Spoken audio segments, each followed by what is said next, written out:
I pozdrav svima ljudi, dobrodošli u novi klip. Danas ću vam pokazati kako da povežete vaš Android telefon sa vašim računarom. Prvo trebat će vam jedna aplikacija koja se zove TeamViewer. Znači nju skinete sa Play Store-a i skinete također na vaš kompjuter. Ne zauzima mnogo. I kada je skinete, prvo uđete u TeamViewer na kompjuteru i pisat će vam vaš ID i vaša lozinka, to unesete.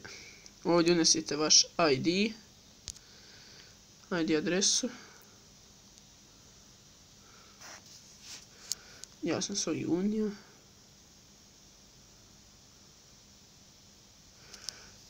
I sada lozinku.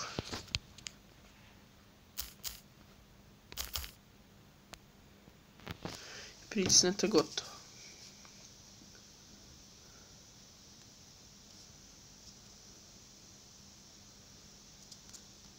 I sada sačekate dok se poveže.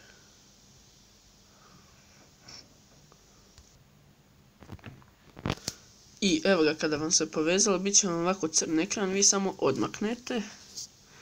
I evo ga vaš desktop.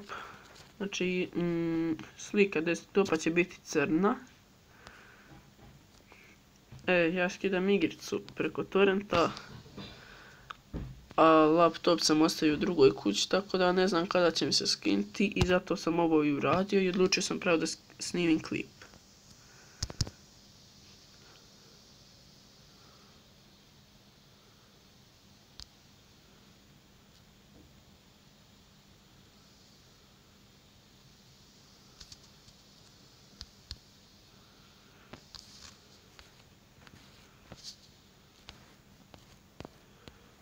Eto ga.